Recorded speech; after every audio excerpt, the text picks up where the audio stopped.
The anime begins in an alternate Edo period, where giant insects suddenly appear and attack the citizens. To deal with the threat from the insect monsters, the shogunate gathered warriors from all over the land and put them into the city patrol, which was under the control of the insect magistrate, or Mushibugyou. It was those warriors tasked with fighting the giant insects, and one of the warriors summoned to Edo is the father of the main character of this anime, Tsukishima Jinbei. Jinbei was forced to take his father's place because his father could no longer walk, let alone fight. Jinbei was a fairly reliable samurai and enthusiastic throughout his trip to Edo. He couldn't wait to meet the strong fighters gathered there. However, when he arrived in Edo, Jinbei got lost. Luckily, there was a girl who was kind enough to help him. The girl, Oharu, takes him to her family's restaurant and feeds him there. Besides that, she also took him for a walk after eating his food. While they were walking around, she asked him about his purpose in coming to Edo, which he explained shortly.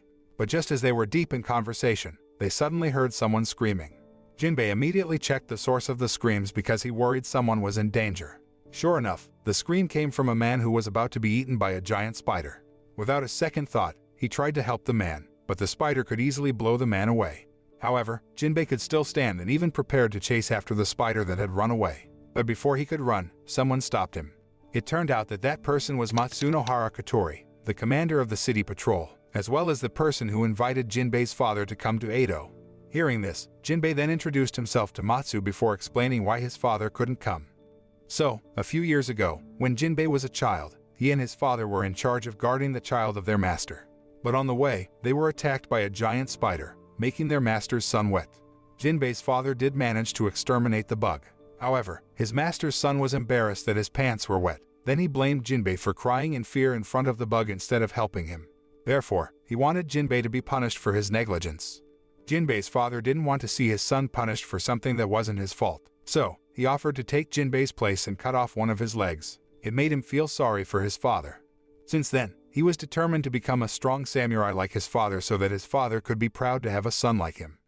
Moments later, Jinbei and Matsu's conversation was interrupted after they heard that the giant spider kidnapped Oharu and brought her to an old building that had been made into a nest, with many human skins inside that the spider had eaten. Luckily, just before the spider was about to eat Oharu, Jinbei came to stop it. Turns out that the giant spider is not alone. Its colony is also in the lair, and they are now surrounding him, ready to attack him. What's worse is that his sword was hit by a cobweb that was so sticky. Fortunately, at this critical moment, Matsu came with 3 members of the city patrol. They are Hibachi, a female ninja, Shungiku, a criminal, and Tenma, the youngest member who can summon 2 Shikigami familiars and paper dolls. They then slaughtered the spiders, not realizing that there was one spider left after Oharu. However, Jinbei managed to defeat the spider after remembering his father's words, who once said that he must overcome his fear so that the people he protects do not feel afraid. Matsu saw how Jinbei acted to kill the spider, and he was amazed at his potential. But it's still not over because next, Jinbei is faced with a spider queen whose size is much larger than the spiders he fought before. He felt so exhausted, so it was difficult for him to move. Luckily, a man came to his rescue, and with just one attack, he could kill the spider queen. That man was Mugai, the strongest warrior in the city patrol. After all the spiders were exterminated, Oharu immediately ran to Jinbei and hugged him. She thanked him for saving her when she was already ready to die. Turned out that her parents were also killed by the giant spider long ago. Jinbei thanked Mugai for saving him. He vowed to become stronger like Mugai, and one day he would return the favor. Matsu was sure that Jinbei could become a strong member of the insect magistrate office one day. So, Matsu invites him to come with them to their office, indicating that he has been accepted as a team member. The next day, Jinbei, who was more motivated after being officially accepted as a member, began to train hard before attending a meeting of the members of the insect magistrate office. And in that meeting, he finally got further explanations about their organization and the giant insects they were dealing with. So, according to Matsu, the giant insects appeared about a century ago, but until now, no one knows where they came from. And even though they had been around for a long time, the shogunate only founded the city patrol 10 years ago and put the insect magistrate or Mushibugyou at the head of the organization.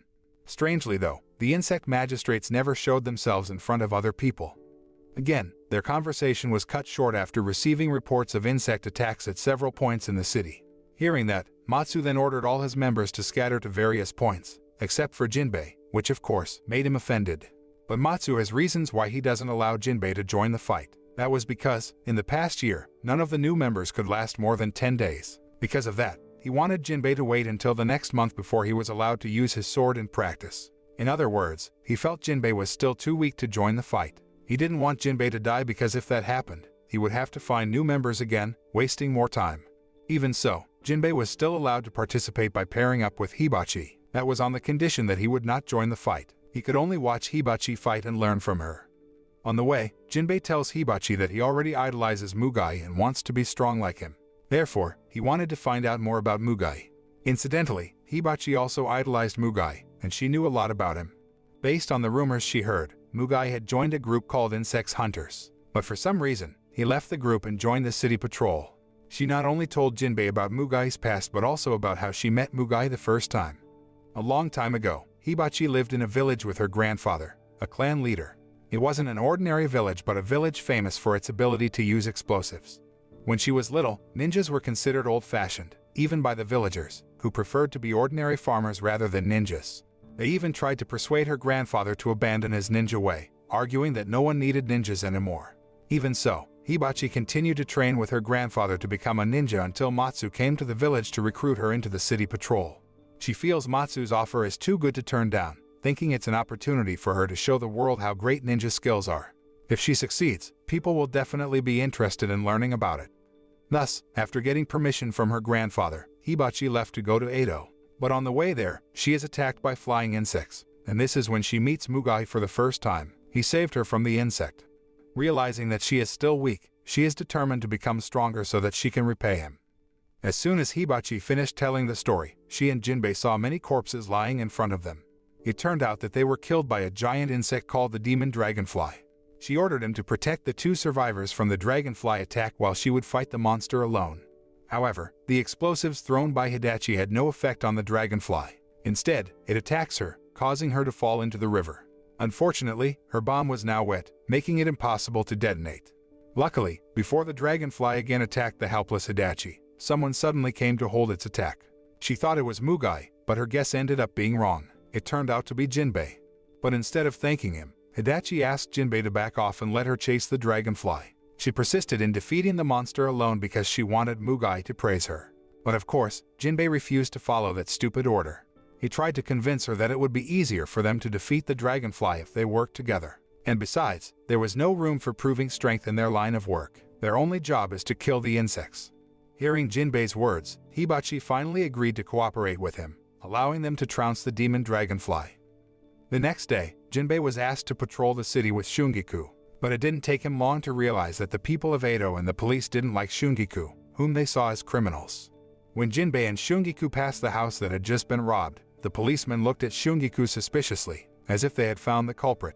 However, their suspicions were not without cause because the walls were neatly cut with swords, and they know Shungiku is good at doing that. After finishing their night patrol, Jinbei and Shungiku separated. Jinbei went to Oharu's restaurant, and Shungiku went to drink at the bar.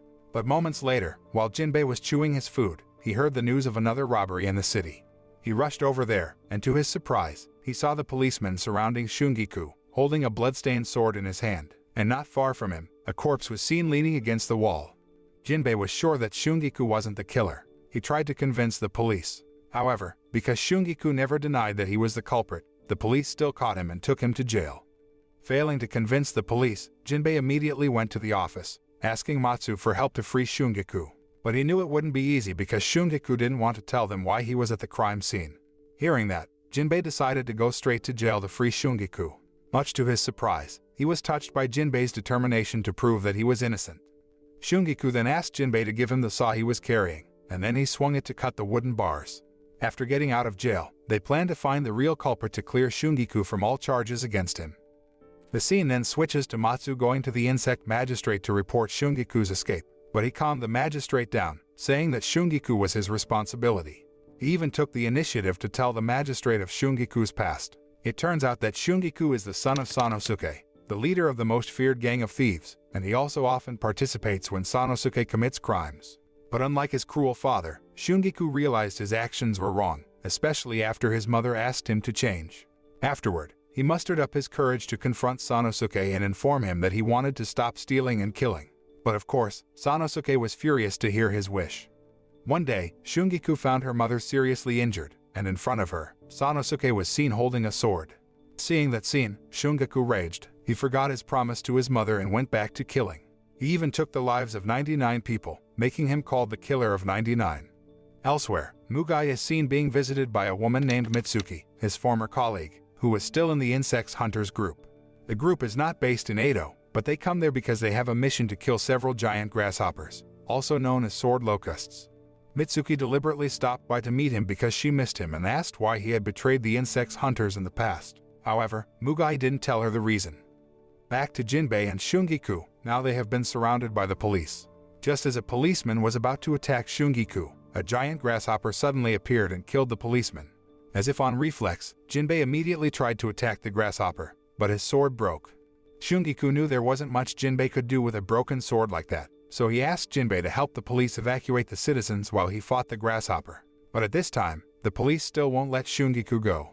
As soon as he focused on fighting the grasshopper, one of the policemen stole the opportunity to attack him from behind. Fortunately, Jinbei acted quickly to protect Shungiku when the police launched a follow-up attack. His behavior certainly baffles the police, who still don't understand why Jinbei would want to protect a killer like Shungiku. They even took the time to explain to him about Shungiku's past, even though the giant grasshopper was still nearby. Soon after he saw his mother killed, Shungiku went on a rampage killing many people, including the police. He would even kill his own father if Matsu didn't come to stop him. Matsu told him that it was not his father who killed his mother but the Insects Hunters, the group Mugai used to belong to. After knowing that, he slaughtered the policeman and almost killed his father. That's why the police said he doesn't deserve Jinbei's protection. But Jinbei didn't care about that.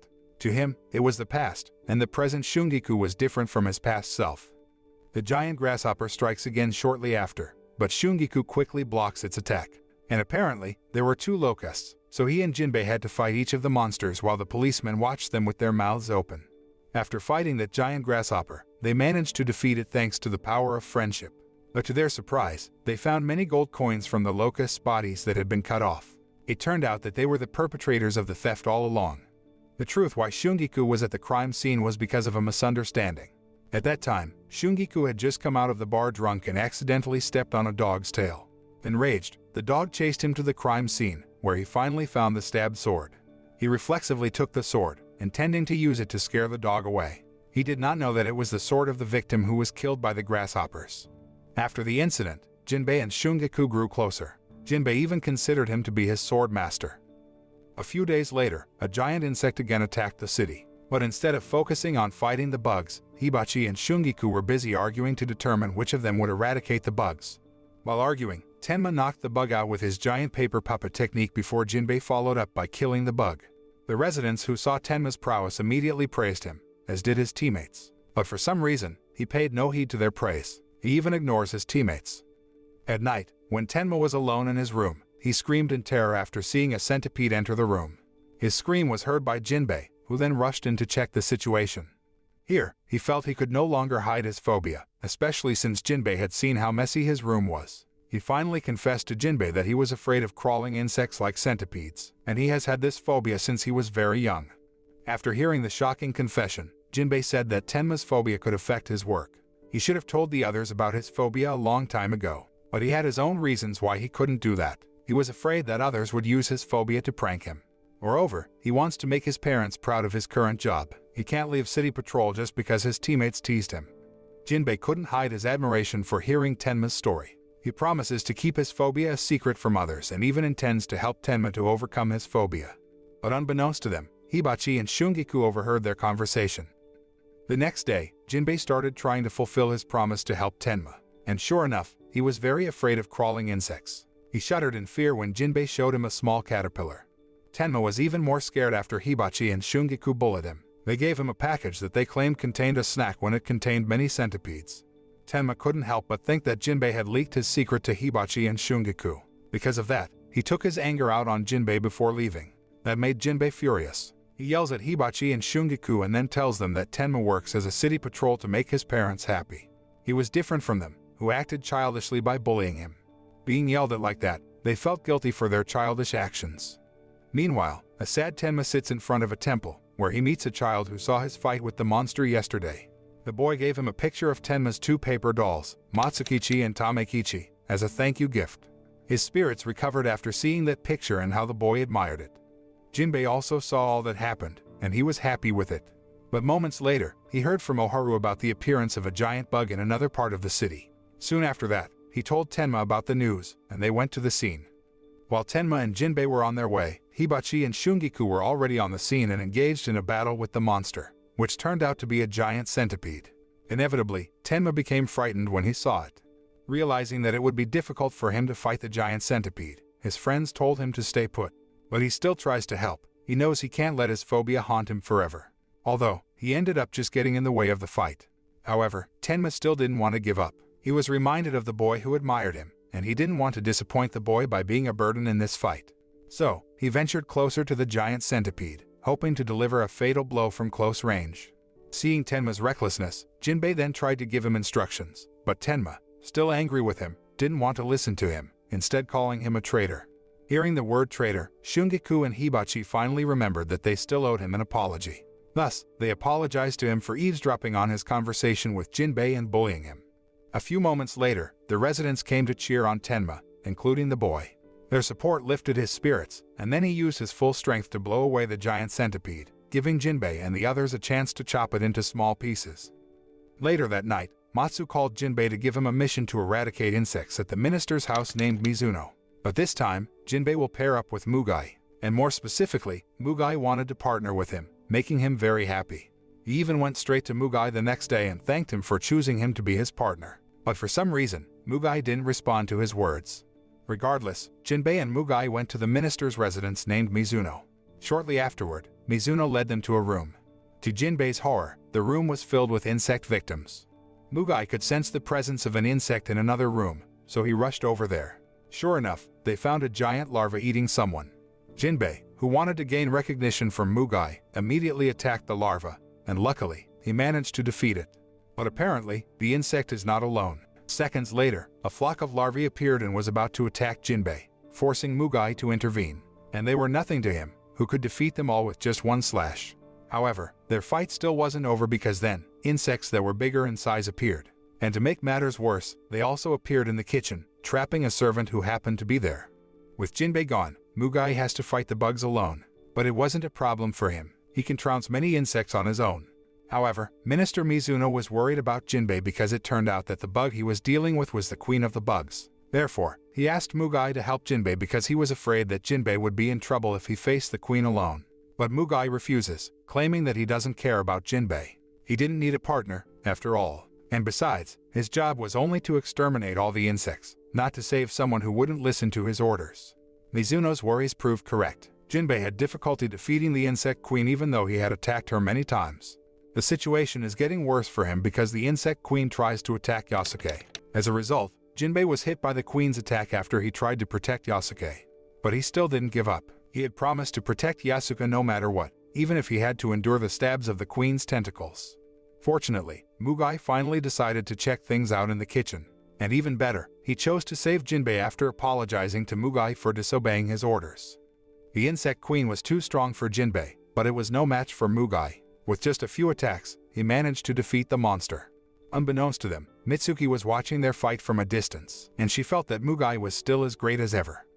After completing their mission, Jinbei and Mugai left Minister Mizuno's residence.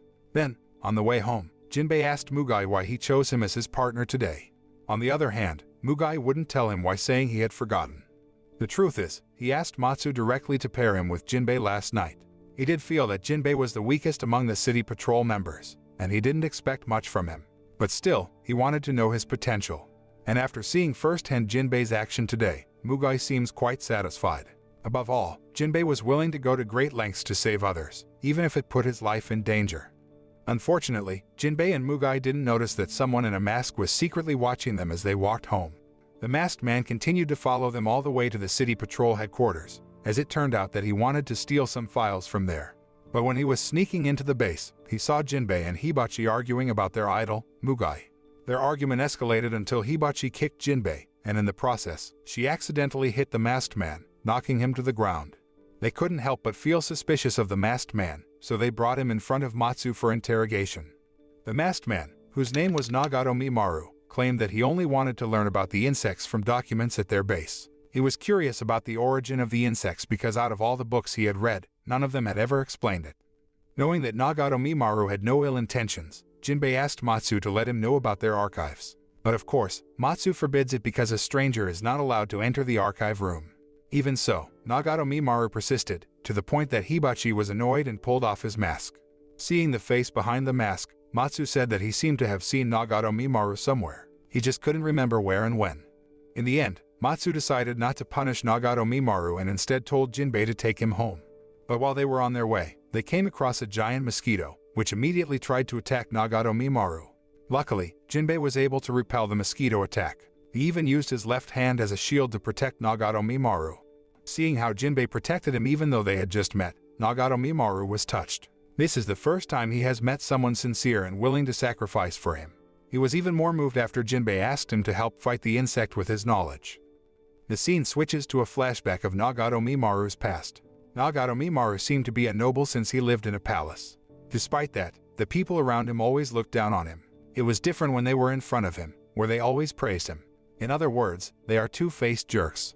Because of that, Nagato Mimaru eventually grew up to be a man who found it difficult to trust others. He prefers to read books rather than interact with humans because, for him, books will never lie like humans. Well, he seems to have forgotten that even books are written by humans. Anyway, Nagato Mimaru's thoughts changed slightly after seeing how pure-hearted Jinbei trusted him and was even willing to protect him, and so he decided to help Jinbei. Before returning, he went to fetch something with a smoking basket he had made from hay and tubers. According to him, the smoke can slow the movement of the giant mosquito. Incidentally, by this time, Hibachi and the others had heard about the appearance of the giant mosquito. But when they arrived at the location, they found Jinbei and Nagato Mimaru had defeated the insect. To celebrate their success, Jinbei and the others took Nagato Mimaru back to their base to drink together. Moments later, they were all asleep from drunkenness, except for Nagato Mimaru. He lay in the middle of the room, vowing that he would return to Jinbei someday to share his knowledge of insects with him. On the other hand, when he was about to go home, he found that the archive room was not far from where he was now. So, he decided to enter the room, where he accidentally discovered a secret scroll while searching for documents regarding the history of the city patrol. The scroll turned out to contain a map of the land of the rising sun, in which parts of the map were crossed by black ink. While thinking about the cross's meaning, Matsu suddenly entered the room. He now remembers the true identity of Nagato Mimaru, who turns out to be Tokugawa Ieyasu, the eldest son of the shogun. Seeing Nagato Mimaru clutching the mysterious map, Matsu immediately cut the map with his sword before offering him a deal. He promised not to reveal Nagato Mimaru's true identity to anyone. In exchange, Nagato Mimaru had to promise he would not tell anyone about the map. Nagato Mimaru agreed to the deal, but he was still curious about the map's cross. After he asked Matsu, he still didn't get the answer. Matsu refuses to tell him, arguing that not everyone has the right to know the map's secret, even the shogun's son. Nagato Mimaru obeys that rule, but he still asked Matsu not to forbid him from seeing Jinbei. Unexpectedly, Matsu agreed to his request. Fast forward, summer has finally arrived. At this time, the members of the city patrol plan to attend a celebration of the opening of the Ryogoku River in the city. But just as they reached the city center, a giant beetle emerged from the ground in the forest before moving towards the city, where it then created a sand tsunami that endangered the residents. Fortunately, Tenma could dispel the sand tsunami with his two paper dolls. Hibachi and Shungiku also helped him in destroying the large rocks carried by the sand tsunami. Only Jinbei didn't come with them because apparently, they forgot to invite him along. But they didn't have time to pick up Jinbei. Now they must quickly evacuate residents to a safe place. They really don't need to fight the giant beetle because it has been determined beforehand that it will be Mugai who will fight. Indeed, the giant beetle only appears every summer, and every time it does, Mugai is tasked with fighting it. The locals are used to his fight against the beetle and consider it a must-see event every summer. Needless to say, he can beat the giant beetle. He cut off the creature's horn and then absorbed the horn's power with his spear, making the spear grow to be enormous. Then using it, he cut the beetle's body in two.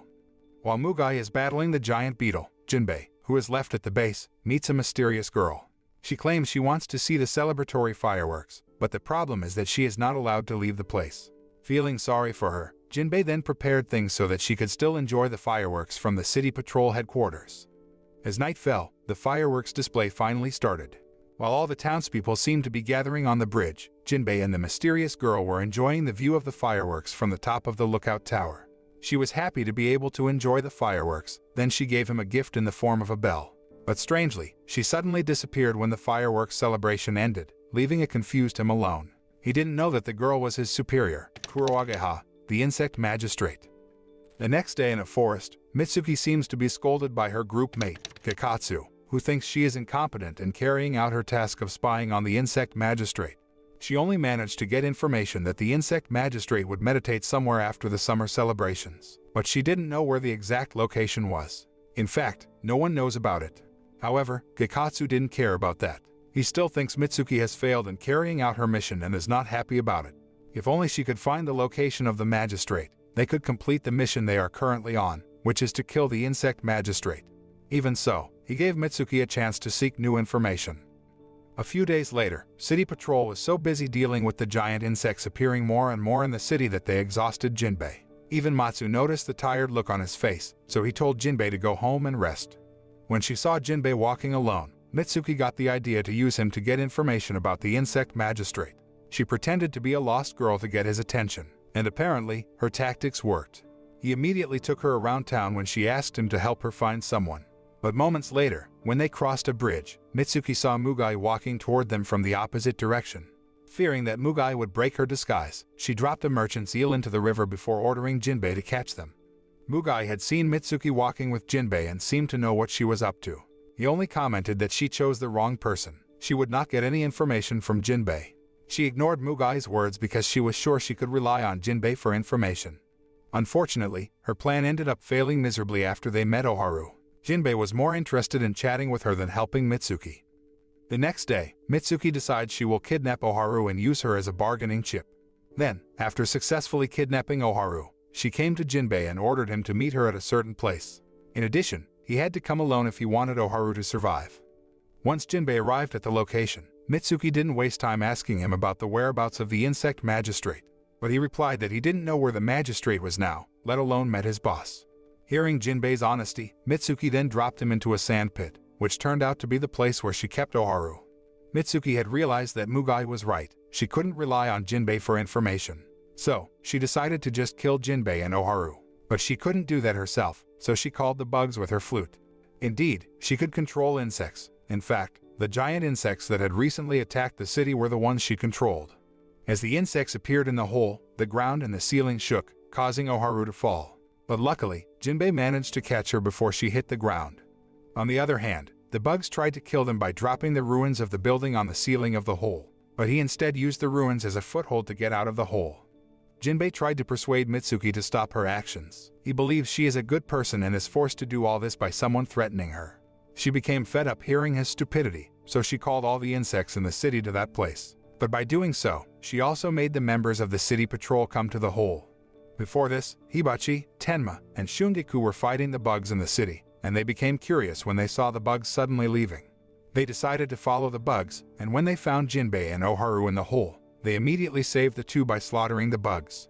But by the time they had wiped out all the bugs, Mitsuki had run away. She went to Mugai and admitted that she had chosen the wrong person. The next day on a beach, members of the insects hunters were seen slaughtering 3 insect magistrate guards. They had finally heard the news that Kurowageha the magistrate was on an island called Hachijo, and now they were going to get there by boat. However, before they left, one of them asked Ikatsu what they would do to Mitsuki, who had failed her mission, and he replied that he would kill her after they successfully completed their mission. News of the insects hunters targeting Kurowageha finally reached the city patrol, who, together with the Shrines Patrol and Samurai House Patrol, rushed to the Edo Wharf to go to Hachijo Island. But just as they were about to set sail, a giant bug appeared in the city, putting the city patrol in a dilemma. They had to choose between rescuing the residents or rushing off to help Kurowageha. Shirasaki, the leader of the Shrines Patrol, tends to abandon the citizens because it is more important for him to save Kurowageha. That decision, however, was unacceptable to Jinbei. Fortunately, Ogami, the leader of the Samurai Patrol, volunteered to protect the city. He and his men then got off the ship and ran back to the city, thus leaving only the city patrol and Shrines Patrol to carry out the rescue mission. Sometime later, their ship was about to reach Hachijo Island when they found a member of the insects hunters waiting for them. That man, Monako, was quite the great one. He easily destroys the super-large ship, forcing Mugai to fight with him. But while they were engaged in a fierce fight, Shungiku interrupted them before asking Mugai to let him fight Monako. He does have a personal grudge against the insects hunters, who are said to have killed his mother. And so, while they were fighting, Shungiku asked Monako about the insect hunter's involvement in her mother's murder, but he claims he doesn't understand what Shungiku is talking about. Monako then surrounded the ship's wreckage with fire to block them from getting to the island, but the fire still couldn't stop Hibachi and Jinbei from flying there by parachute. After that, Monako resumed his fight with Shungiku. But moments later, Shirasaki helped Shungiku by firing the ship's cannon at Monako, leaving him hanging helplessly. Seeing this opportunity, Shungiku slashes him. However, he didn't want to change the nickname Killer 99 by killing a coward like Monako. With Monako's death, the group could resume their journey to the island. The scene then turned to Kurowageha, who had noticed Mushigari's presence on the island. Because she can produce deadly poison, she then tries to stop them by emitting poison smoke that surrounds the temple where she is. Unfortunately, Mushigari had already predicted that. They had already prepared an antidote, allowing them to pass through the smoke-filled area. Meanwhile, Hibachi and Jinbei were already on the island, but they were spotted by Mushigari, who fired at their parachutes, sending them falling. Jinbei himself landed at the shrine where Kurowageha was. As soon as he saw Kurowageha, Jinbei remembered she was the girl he had watched fireworks with, but he didn't think that she was the insect magistrate. Instead, he thought she was the magistrate's servant, because in his mind, the insect magistrate must be a big and strong person and very disciplined like a Buddhist priest. On the other hand, Kurowageha didn't tell Jinbei that she was, in fact, the magistrate. She also paid little heed to his warnings about Mushigari's approach to where she was, thinking that no one could get past the poison fumes she had created. On the other hand, Hibachi, who had just landed in the forest, had to deal with one of the Mushigari members, Mashiro. However, Hibachi was powerless against her. Returning to Jinbei, he was currently conversing with Kurowageha and asking about what an insect magistrate looked like. But moments later, their conversation was interrupted by the arrival of the Mushigari leader. As soon as he saw her, he immediately attacked Kurowageha, but she could block his attack with her poison. Seeing Kurowageha threatened, Jinbei reacted quickly by helping her, but she and the group leader flew into the air and fought there. Of course, Jinbei couldn't let her, who he thought was a servant, be ganged up like that. Because of that, he climbed onto the roof to protect her, unaware that Kurowageha had intentionally flown onto the roof so he wouldn't be involved in the fight. And their opponents paid no heed to Jinbei. Their target is only one, the magistrate. To stay away from Jinbei, Kurowageha decided to go back into the room, but he followed her wherever she went. The scene then shows Matsu, Tenma, and Shungiku, who have arrived on the island. But then, they were confronted by a member of the Mushigari, Kurogane Maru. Here, Tenma decides that he will fight him, allowing Shungiku and Matsu to keep going. Moments later, Shungiku accidentally arrives at the scene of the fight between Mugai and Gekatsu, and he heard when Gekatsu referred to Mugai as the former leader of Mushigari. Thinking that Mugai had a role in the murder of his mother, Shungiku attacks him, not realizing that it only allows Gekatsu to escape. Mugai chose to drop his sword because he didn't want to fight Shungiku. Seeing that, he finally believes Mugai is not his mother's killer. Still, he wanted to know who killed her, so he asked Mugai about it. However, Mugai didn't answer, arguing that this wasn't the right time to discuss it. At the shrine, Mushigari finally gets fed up with Jinbei always trying to get in their way. Thus, they attacked him until he finally collapsed in front of Kurowageha after being hit by the explosion. Seeing Jinbei hurt, Kurowageha became angry. Deep down, she had been trying to get rid of her human side, especially after she realized that people made her a magistrate because they feared her or just wanted to take advantage of her poison abilities. But he was different. He always tried to protect her, making her feel the warmth of humans again. That was why it's natural that she is angry. She couldn't let Mushigari off the hook after hurting Jinbei. After covering Jinbei with a cloth that could withstand her poison, Kurowageha unleashed her true power, which was so powerful that it caused a huge explosion. The explosion also made the members of Mushigari, who were facing the city patrol, become curious. They decided to abandon their opponents to check the explosion's source. Kurowageha's transformation causes her poison to form butterfly wings, which she then uses to attack her opponents. Now, their weapons didn't even work on her at all. Their weapons immediately melted as soon as they hit her.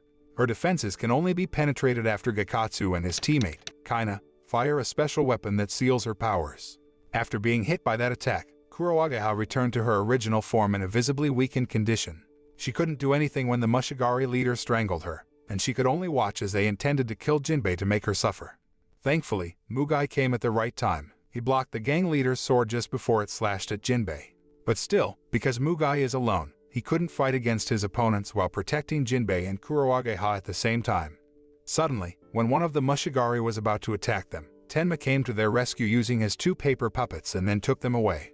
Realizing that their target had escaped their grasp, Gekatsu and several of his companions tried to chase after Kurowageha, but Shungiku blocked them. He is still trying to find out who killed her mother. Hearing Shungiku's mother's name, Gekatsu tells his two friends to go after Kurowageha while he fights Shungiku. And after they left, Gekatsu confessed that he was the one who killed Shungiku's mother. Finally, Shungiku managed to find the killer he had been looking for. So, without another word, he lunged at Gekatsu and killed him. Now he is no longer the 99 killer because Gekatsu has become the 100th person he has killed. Meanwhile, Kurowageha and the others were still trying to escape. Unfortunately, on the way, they are attacked by their pursuers, resulting in Matsu being separated from them. But when all hope seemed lost, Jinbei suddenly transformed, and, at the same time, his strength increased greatly, allowing him to kill the pursuer with ease. His death was felt by the leader of Mushibugyou, who immediately ordered his remaining men to help the others capture Kurowageha, while he will continue the duel against Mugai. But before that, the leader wanted to know why Mugai betrayed them, even though all the Mushibugyou members trusted him very much. And here, it was revealed that the leader was Mugai's older brother. Returning to Jinbei, his transformation seemed to make him unable to distinguish between friend and foe anymore. He tried to kill Shungiku, Hibachi, and Tenma, but a moment later, he tortured 3 members of the Mushibugyou. When Jinbei went on a rampage, one of the Mushibugyou members tried to use the opportunity to kill Kurowageha. But just as he was choking her, her bell accidentally fell, and the tinkling of it somehow brought Jinbei back to his normal state. He then saves her and kills the Mushibugyou member, and because his energy was drained, Jinbei immediately fainted right after. The leader of Mushibugyou saw it all happening. However, instead of killing Kurowageha, he ordered all his men to back down, arguing that they could kill her when she was weak. After her opponents left, Kurowageha checked Jinbei's condition, and she found a strand of her hair in his mouth. According to her guess, the hair made him able to transform. But regardless, her rescue mission on Hachijo Island ended in success. With that, they then returned to Edo. Meanwhile, in Edo, the insects that attack the city injure many members of the Samurai House Patrol, forcing Ogami to fight alone against the insects while his men are hospitalized. At the Shogun's palace, Nagato Mimaru's father and the 6th Shogun, Tokugawa Yoshimune, realized that these insects' massive attack could signify a great war against the powers of the West imminent. But he was still calm, unlike Nagato Mimaru, who was excited because he wanted to join the fight against the insects. On the other hand, Oharu is again caught, and this time she is held hostage by a giant grasshopper. But when the bug was about to kill her, Jinbei came to her rescue. Not long after, everyone who went to Hachijo Island returned to Edo. Suddenly, there was an explosion after Jinbei saved Oharu. Hearing that, they were curious about what caused the explosion, so they checked over there. To their surprise, they saw that someone had slaughtered all the insects himself, and it turns out that person is Jinbei's father, Genjuurou. Later that night, a party was held to celebrate the success of the patrols in rescuing Kurowageha and defending Edo from insect attacks. Genjuurou became the guest of honor at the party for his actions in slaughtering the giant insects alone. Jinbei is still curious about what happened to Hachijo Island because he can't remember anything after his transformation. But all of his friends didn't tell him that he was the one who defeated Mushibugyou thanks to his transformation. Or rather, they couldn't tell him because Matsu forbade them to, because he still wanted to investigate Jinbei's transformation before telling him. After the party was over, Jinbei met Genjuurou, who asked him about his progress after staying in Edo for a long time. But Jinbei replied that he was still weak. All this time, he has survived because he is always helped by his friends. Hearing that, Genjuurou finally decided to train him so he could become stronger. They started the training the next day by going to the top of Mount Fuji, where Genjuurou then taught him one of his sword techniques, the Fuji hammer. The technique required the user to swing the sword at the ground as if using a hammer. It's a powerful technique if done right, as evident from how Genjuurou can make the ground he hits shatter with just one swing. Since Fuji is an active mountain, lava flows out as soon as Genjuurou destroys the ground. He did that on purpose so that Jinbei could stop the volcanic eruption using the same technique, where he had to hit a large rock at a different point. If Jinbei failed, the volcanic eruption would wipe out the entire city and endanger the lives of the citizens. The problem is that Jinbei only has 3 days to master the Fuji hammer technique and stop the eruption since Matsu only gave him that time. Still, Jinbei believes he can do it in such a short amount of time, even though Genjuurou says it took him 5 years to master the technique. And so, the practice began. But Jinbei still couldn't master the technique even though he continued to practice for 2 consecutive days without sleep. Exhausted, he ended up falling asleep on the second night. But how surprised he was when he woke up the next day. The lava had expanded to cover a large rock that he would use to stop the eruption. Genjuurou, who was still there, said that this was the last chance for Jinbei to stop the eruption. He didn't want to waste that last chance. With great determination, Jinbei slashed at the lava in front of him, splitting it in 2. Afterward, he ran to the center where the boulder was before hitting it with the Fuji hammer technique. Finally, he did it. The lava receded, although it had not completely disappeared.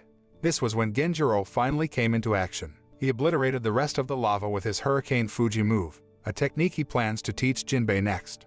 Still, since Jinbei's 3-day vacation was up, they decided to postpone it and return to Edo. The scene then moves to Osaka, a city in Kansai, west of Edo. Giant insects were seen there, and even a giant cocoon seemed to cover the top of Osaka Old Castle. It turns out that there is also a half-insect human, Yukimura Sanada, a new antagonist who intends to attack Edo. He sent one of his 10 cross insects, Sasuke, to initiate the attack.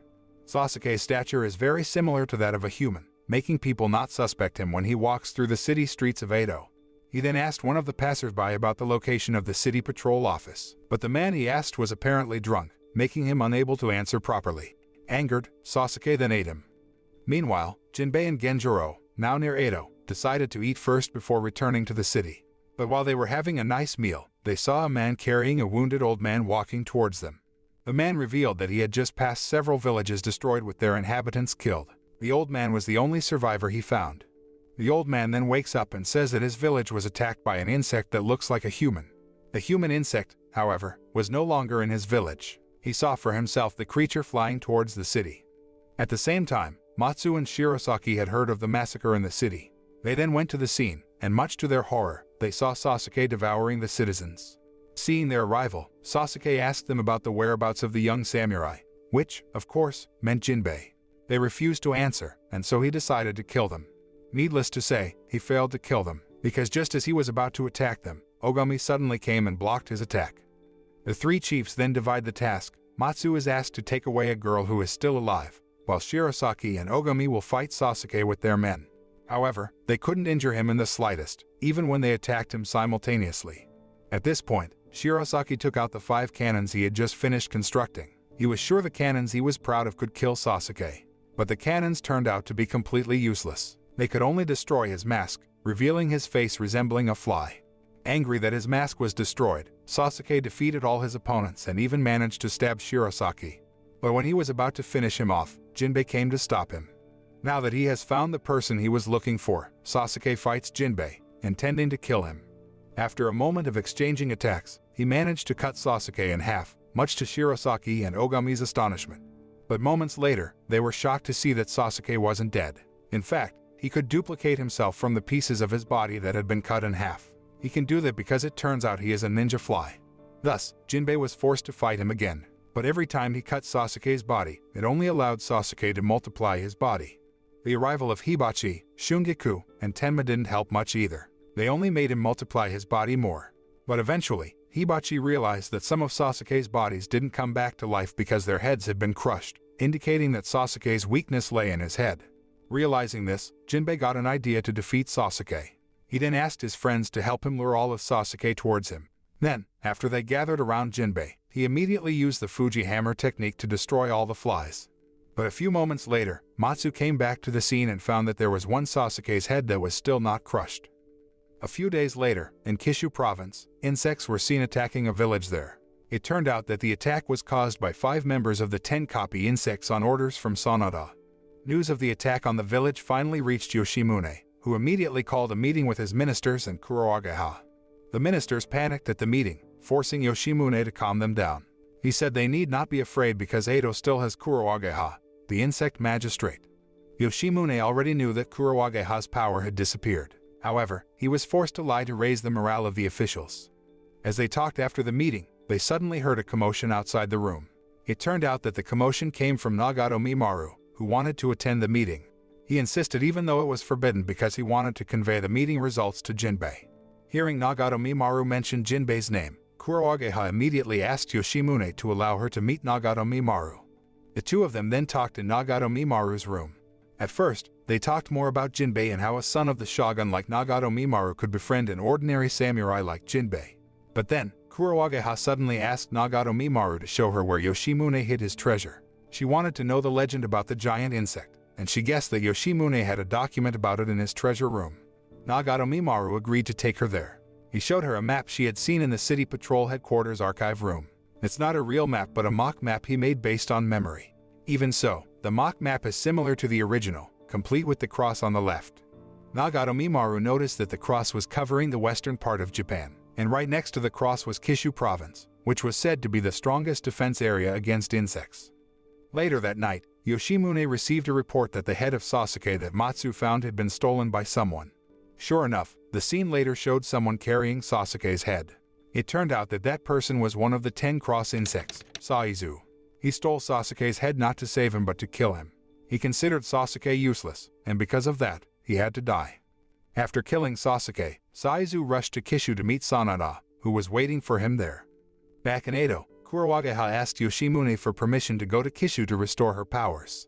Yoshimune was surprised at the sudden request. He wondered how Kurowageha could know that there was something that could restore her power in Kishu. However, in the end, he allows her to leave, provided she is guarded by his confidant, Oka, who is said to be the smartest swordsman in Edo. Kurowageha agreed to Yoshimune's terms. She even asked him to allow her to bring in one extra bodyguard, Jinbei. And so, Kurowageha, Oka, and Jinbei's journey to Kishu province began the next day. Unbeknownst to them, Sanada and his men had arrived at Kishu. However, he pacifies the local feudal lord, Tokugawa Mugai, claiming that he did not come to fight or create chaos but to meet Mugai.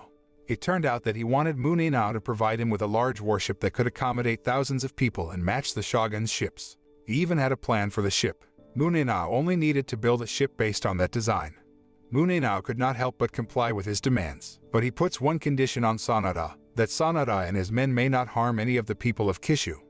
Meanwhile, Jinbei got a lot of lessons on how to be a good bodyguard from Oka during their journey so far. When Jinbei helps 2 local residents in trouble, Oka still thinks his actions are wrong. Because Jinbei made many mistakes, Oka felt he was not suitable as a bodyguard. If he made a mistake again, Oka wouldn't hesitate to send him back to Edo. After they had traveled for a while, they arrived at the border gate of Kishu province. But unfortunately, the 2 gatekeepers didn't let them in on Muneinou's orders. Muneinou knew that Kurowageha was heading towards his territory. So, he instructed all the gatekeepers to forbid anyone from entering Kishu because he didn't want Kurowageha to meet Sanada, who was still in Kishu. However, the entry ban made Oka suspect something was happening in Kishu, and he wanted to know what it was. Thus, the 3 of them continued on to Kishu via another path, which was a steep cliff.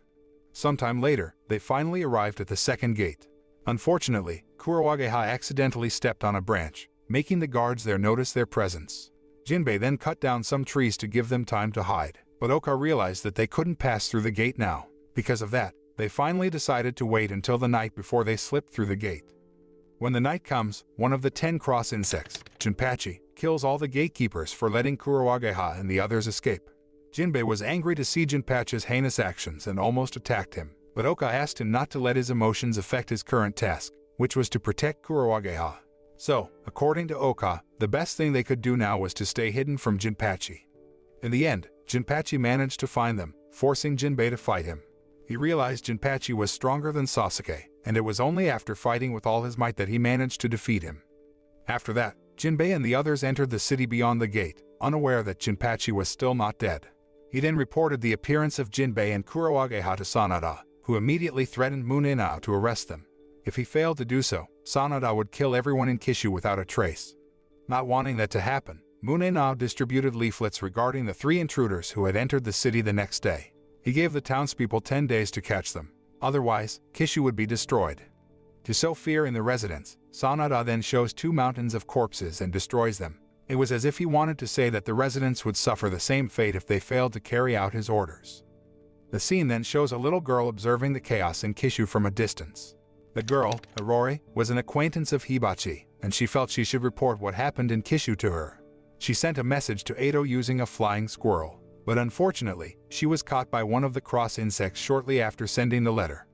Meanwhile, Jinbei's group found out that their posters have spread throughout Kishu. Oka said that with the spread of these posters, all the people in Kishu had become their enemies. But he guessed that Muneinou still hadn't divulged to the enemy about their identity or purpose in coming to Kishu. Therefore, they had to stick to their original plan to restore Kurowageha's power. Shortly after, the group found an old woman who looked injured. Jinbei intends to help her even though Oka forbids him. Sure enough, she immediately tried to kill Jinbei as soon as she found the opportunity. She failed to kill Jinbei, but as a result of the commotion she caused, the villagers flocked to the scene. Knowing that the people wanted to catch him, Jinbei then ran to avoid their pursuit before hiding in an alley in the village. But it turned out that a boy in the alley immediately stabbed him. As if it couldn't get any worse, a group of bandits appeared, and they also wanted to capture Jinbei. They were so eager to catch him and get the prize money they could have hit the bald boy with their horses if it weren't for Kurowageha saving him. Seeing Kurowageha, the bandits turned their sights on her, but Oka stopped them. With just one slash of his sword, he cut off the bandits' arms, causing them to flee. After the bandits fled, the villagers immediately surrounded them, but Oka decided not to fight them. He dropped his sword and surrendered to them. The scene then switches in Edo, where Matsu is seen ordering Mugai to Kishu. Hearing this, Hibachi became curious about what was going on in Kishu, especially since she knew Jinbei was there now. Not long after, she got her answer after receiving the letter the flying squirrel had sent. In the end, Hibachi, Shungiku, and Tenma went with Mugai to Kishu. Returning to Jinbei's group, it turned out that the villagers did not catch them. Instead, they invited the three to a party, expressing gratitude for expelling the bandits who often terrorized the village. For the same reason, the villagers realized that they weren't bad people. Soon afterward, the party is interrupted by the arrival of two crucifix insects, Mochizuki and Uno, who claim they came to help the villagers catch the three intruders. However, because the villagers ignored them and hid in the houses, they then showed Arori and threatened to kill her if the villagers didn't come out. Suddenly, Jinbei came out. He then slashed at Uno, releasing Arori from his grip. Unfortunately, the two bugmen overwhelmed Jinbei with their combined attacks. Seeing Jinbei's defeat, Oka comes out of hiding and then humiliates him, saying that he should be ashamed of his current condition because he was already determined to defeat the insect-human duo, but he failed. Hearing that, Jinbei immediately got back up and threw Uno. Not long after, a 2-on-2 duel ensued. Oka fought Mochizuki, while Jinbei faced Uno. The result of the duel ended with Jinbei and Oka winning. The villagers welcomed their victory happily. All of them and Arori thanked Jinbei and Oka. Elsewhere, Mugai Now is seen approaching a well. Whatever the well was, it seemed to be keeping a secret because he said he would not let the bugmen know about the well. The next day, Jinbei and Kurowageha visit a shrine, where they meet Hibachi and Arori. It turned out that Hibachi was there because she wanted to spy on a local noble named Yamagatake to get the latest information on Kishu. But when they finally decided to enter the shrine, they found Yamagatake talking to Oka. Here, Oka wants to ask the nobles for help so they can sneak into Mugai Now's castle, to which Yamagatake agrees. The next day, the city patrol members who had arrived at Kishu began to carry out their plan. Hibachi and Arori are assigned to pave the way to the castle. Shungiku and Tenma explore the city for information. Mugai and Yamagatake are looking for additional people willing to help them. Meanwhile, Jinbei, Kurowageha, and Oka remained in hiding, considering the posters of their faces had been scattered all over Kishu. The three will only be in action tomorrow when the real fight begins. The plan was that they would divide themselves into three groups tomorrow. The first group, codenamed Snow, consisted of Kurowageha, Mugai, Yamagatake, and his men. The second group, coded for the moon, consisted of Arori and the villagers that Jinbei had rescued. While Jinbei, Shungiku, Hibachi, and Tenma joined the last group, codenamed Flowers. On the same day, the ship built for Sanada was finally completed, and that was good news for Mugai Now, who thought Sanada and his gang would be out of town as soon as he handed the ship over to them. However, that hope did not come true. When Mugai Now showed Sanada the ship in the evening, he refused to leave. Instead, he planned to celebrate the ship's completion first. Mugai Now was not happy to hear that because their agreement stated that Sanada and his group would leave Kishu immediately when the ship was finished. However, he argued that Mugai Now was the first to break the promise. He failed to catch the three intruders despite the 10-day deadline. The truth is Sanada still intends to fulfill his promise. He would immediately leave Kishu after killing all the citizens. He ordered his men to kill the workers who had built the ship. The next day, Sanada gathered all the citizens of Kishu in the center of the city. Then, he took out several giant insects, intending to use them to kill all the citizens there. But, as usual, Jinbei and company came to save the residents. Oka, who came with the flower group, challenged Sanada to a fight, whether an all-out or one-on-one battle. But his challenge was rejected by Sanada, who felt he would have won easily because he had more people. Seeing Sanada about to leave, Jinbei immediately provoked him, calling him a coward who could only run for fear of losing to the city patrol. Jinbei's provocation succeeded in angering him. He accepts the challenge to a duel on the condition that Jinbei and the others must first defeat the remaining 10 cross insects. Only if they succeeded would Sanada fight against them. And so, Jinbei and the others prepared to start fighting. But before that, Oka told them about the duties of each group. Kurowageha and the Snow group are heading towards the old well to restore her powers. Until the Snow group completes their mission, the Moon and Flower group must distract the enemy and buy time even if they must die. After listening to that explanation, the Flower group rushed towards the castle, but Jinbei somehow got separated from the group on the way. At this moment, he is suddenly pulled into the water by Jinpachi, who wants to take revenge for his previous defeat. Jinpachi was sure that this time he could defeat Jinbei because, after all, he was a water insect. Indeed, Jinpachi could give Jinbei a hard time by taking out the tiny insects that attacked him ferociously. However, Jinbei has the Fuji hammer technique. Using this technique, he can get rid of small insects and reduce the water in the pond. Seeing that, Jinpachi immediately changed to another mode, namely his human form. Only his 2 arms were still shaped like insect arms. He can still control the water in his current form, and it's quite troublesome for Jinbei. But still, Jinbei was able to beat him. Now he has mastered the technique of Hurricane Fuji which his father had shown him in the past, and with that technique, he could ride the whirlpool and kill Jinpachi. Meanwhile, the rest of the Flower group is intercepted by another member of the cross insect, Saizu, who turns out to be a ninja from the same village as Hibachi. He is a rival of Hibachi's grandfather. Hibachi then asked the others to keep moving, while she would fight Saizu alone. Apparently, Saizu mastered the illusion technique. Jinbei found them after defeating Jinpachi. He then saw the illusion as if Hibachi had lost to Saizu. Afterward, he thoughtlessly attacked Saizu, unaware that the person he was attacking was actually Hibachi. Fortunately, Hibachi could withstand Jinbei's attack, and the illusion disappeared a moment later. Saizu had really troublesome techniques. In addition to the illusion technique, he mastered mist-teleportation, preventing Hibachi's attack from hitting his body. Hibachi knew that mist-teleportation was a forbidden technique in her village. She guessed that Saizu could master the technique after killing his master and stealing his secret scroll. Unexpectedly, Saizu confirmed all of Hibachi's accusations, transforming into his human form. Here it is finally revealed that all the members of the cross insect, and even Sanada, were ordinary humans before. After the exposition session, Hibachi and Saizu resumed their fight, and Saizu again used his illusion technique which troubled her. Not only her who was hit by his illusion, even Jinbei too. In the end, Hibachi and Jinbei broke the illusion. Thanks to their teamwork, they defeated Saizu. Unfortunately, what they defeated was only his shadow. The real Saizu turned into a black liquid, which then possessed one of Yamagatake's bodyguards escorting Kurowageha. And for some reason, she suddenly said they had almost reached the old well that could restore her powers. Her words made Saizu realize that the person in front of him was none other than the insect magistrate. Knowing the information, he went to Sanada and reported the whereabouts of the insect magistrate. Meanwhile, Jinbei and Hibachi finally entered the castle, where they were reunited with their friends. Soon afterward, they were confronted by 2 members of the cross insect, Seikai and Issa. This time it was Shungiku's turn to shine, so he told the others to go first while he faced Seikai and Issa, who had almost the same abilities as Sasuke. They can regenerate even though Shungiku has dismembered their bodies. But still, despite their transformation into human form, and even though they claimed their strength increased 5 times after their transformation, Shungiku was able to defeat them in the end. He chopped up their bodies at an incredible speed, thus giving them no time to regenerate. After defeating the twins, Shungiku reunites with Jinbei and the others. And so, they continued to move towards the castle's upper floors until finally, the passage in front of them forked into 2. Without waiting for a response from his team, Jinbei immediately dragged Tenma to the right lane while Oka and the rest of the flower group chose another. Maybe Jinbei realized that Tenma still didn't get a chance to shine, so he kept them separate from the group. Anyway, it didn't take long for them to find a cross insect named Anayama. After that, he chose Tenma as his opponent. It turns out that Anayama has been observing Tenma all this time. He knew Tenma had joined the city patrol so he could reunite with his parents, who had been separated from him for a long time. He also knows that Tenma always depended on his friends and 2 paper dolls. That's why he wants to teach Tenma about justice so that Tenma can be stronger. However, his concept of justice is just nonsense. Something about abandoning family and friends to become stronger. Anyway, after getting beaten up and lectures about justice or whatever, Tenma beat Anayama.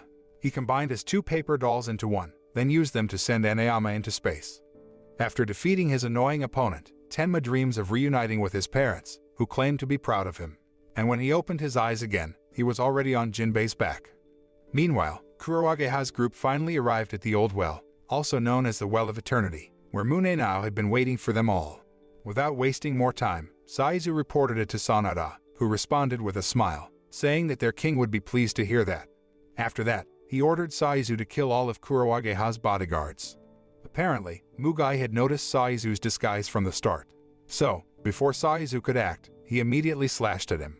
But it was still not enough to kill Saizu. He returned to his original form and then fought against Mugai. At the castle, Hibachi, Oka, and Shungiku arrive at a room filled with illusory snow, where they then encounter two cross insects, Juzo and Yuri. Not long after, Jinbei and Tenma also arrived there. The battle between the two cross insects versus the city patrol began. In the middle of the battle, Oka and Jinbei left the fight to Hibachi and the others while they exited the room by slashing at Saizu's illusion. Afterward, having managed to escape the illusion, Oka asks Jinbei to go find Kurowageha and protect her while he fights against Sanada. Unfortunately, heroism alone is not enough to defeat Sanada. Oka ended up dead at the hands of Sanada after a short fight, in which Oka was completely unable to injure him. Meanwhile, Yamagatake and his men begin to unseal the Well of Eternity as Kurowageha prepares to enter the well to restore her powers. But later, Mugai Now warned her that she could potentially be affected by the evil forces that resided in the well if she entered it. As a test to regain her powers, Kurowageha will be transported to a painful past once she enters the well, and if she failed to pass the test, she would lose her memory. Even so, she was determined to enter the well. She must regain her power to stop the chaos that is ravaging the country. As soon as Yamagatake and his men managed to release the seal of the well, poisonous purple smoke immediately shot out of the well. Mugai Now and the others could be poisoned if they stayed there and inhaled the smoke, so Kurowageha ordered them to go outside immediately. A few seconds after they left, Jinbei finally arrived, and Kurowageha didn't force him to leave. Instead, she explains to him that the poison-filled well can give the insects that enter its immense power, but if an ordinary human entered it, they would die. She also intended to tell Jinbei about her true identity. However, she was interrupted by Sanada's arrival before she could speak the truth. Sanada told Jinbei that he had killed Oka, which made Jinbei angry. He then attacked Sanada, but the difference in their strength was too great. Sanada can easily ward off his attacks before throwing him. However, after he knocked down Jinbei, Sanada suddenly knelt in front of Kurowageha and called her Princess Na. Then he asked her to come with him to Osaka Castle, where their king was waiting for her. But their conversation was cut short by Jinbei, who apparently still had the strength to fight. He attacked Sanada again, hoping he could give Kurowageha time to enter the well. She did go into the well afterward, but his attacks still didn't work on Sanada, and in the end, Jinbei was thrown into the well. Jinbei could somehow see Kurowageha's past when he was in the well. It turns out that long ago, she was the daughter of a noble and was known as Princess Na. One day, she finds a disgusting insect monster and decides to keep it, despite everyone, including her parents, wanting to kill it.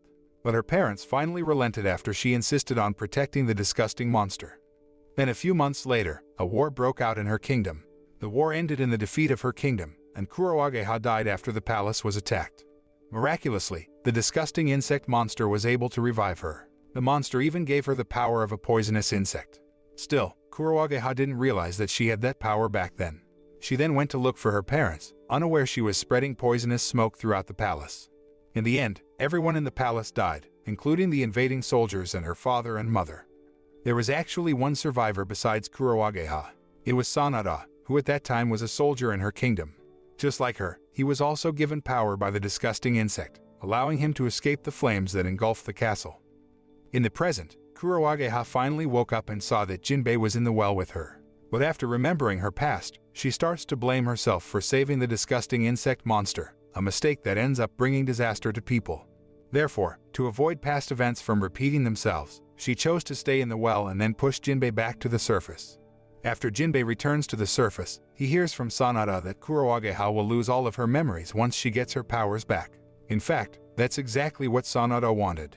If Kurowageha loses her memory, he can persuade her to join forces with his king to eliminate humanity. Well, Jinbei didn't want that to happen, so he took a boulder to use as ballast and then jumped back into the well. Moments later, he caught up with Kurowageha and immediately told her what he had heard from Sanada. The news made her hesitate to stay at the well because she didn't want to forget Jinbei. However, even if Kurowageha returned to the surface, she still didn't know how they could beat Sanada. And in response, Jinbei assures her that he will defeat Sanada with his strength. Seeing Jinbei's confidence was enough to convince her. And so, with that, they returned to the surface. But Jinbei's words were nothing more than false promises. Ultimately, he lost to Sanada, who forced Kurowageha to return to the Well of Eternity to regain her powers. But after she comes out of the well, she turns into a butterfly girl different from the one seen in the past, much to Sanada's surprise. By the way, Mugai managed to kill Saizu and absorbed his insect power into his sword. And interestingly, during his fight against Saizu, The scene switches to Mugai's past and explains why he betrayed Mushibugyou. It turns out that in the past, Mugai had tried to kill Kurowageha. On one occasion, he even managed to sneak into her place after killing all the guards. However, when he finally came face to face with her, he found her eyes were just like him. Those were the eyes of someone no one had ever loved. Feeling that he had found the same person as him, Mugai then decided to betray Mushibugyou and defected to the city patrol. In the present, the city patrol was still trying to defeat Juzo and Yuri, and they had even moved the battle location to the center of the city. But in the middle of their fight, Matsu suddenly came out of nowhere and killed the 2 bugmen with 1 slash. And so, with this, all 10 cross insects had been defeated. After that, Matsu and the rest of the city patrol went to the Well of Eternity location, where they later found Sanada still shocked at Kurowageha's change. Even so, after thinking for a moment, Sanada still intended to take her to Asaka Castle. Hearing that, Jinbei immediately stood up and tried to protect Kurowageha. He would not let Sanada take the maid lady away. But to his surprise, Kurowageha stabbed him in the back while smiling evilly because she had already lost her memory. Even though Jinbei had been stabbed with poison, he was still trying to get Kurowageha to remember her true self with the power of friendship. But she still couldn't remember anything. At this point, Sanada was tired of seeing Jinbei always trying to thwart his plans. Because of that, he attacked Jinbei, destroyed the Well of Eternity, absorbed all the poison that came out of the well, and transformed into human form before finally creating giant insects. In a situation like this, Jinbei still didn't give up. He then tried to attack Sanada again, although unfortunately, he fainted after being hit by Sanada's deadly attack. Seeing Jinbei fall, Mugai and the others immediately attacked Sanada. Unfortunately, their attacks didn't work on him because Sanada was able to create a barrier that protected him. Even Mugai's sword, which had absorbed Saizu's power, could not penetrate the barrier. After they all attacked him, Sanada counterattacked them using his giant bugs. Mugai couldn't dodge the giant bugs. However, when the bugs try to kill Mugai, Jinbei comes to save him. He had transformed like when he was on Hachijo Island. It turns out that Jinbei has Mushibugyou blood from his mother. Mushibugyou can turn into insect people because they have been cursed by the disgusting bug monster Kurowageha helped. After all, the disgusting bug monster doesn't like it when Mushibugyou kills its friends, the insects. However, the Mushibugyou could only transform into insect men if they came into contact with the disgusting insect monster's power. That's why Jinbei, who had accidentally eaten Kurowageha's hair while on Hachijo Island and was also exposed to poison from the smoke in the Well of Eternity, could turn into a bug man. It was because the poisonous smoke and her power both came from the disgusting insect monster. Unlike when he was on Hachijo Island, Jinbei can now control himself even though he has transformed. He could do that by watching his idol, Mugai, fight against Sanada. Because of that, he could control his mind after seeing that. He could restore Kurowageha's memory by holding her hand and hugging her.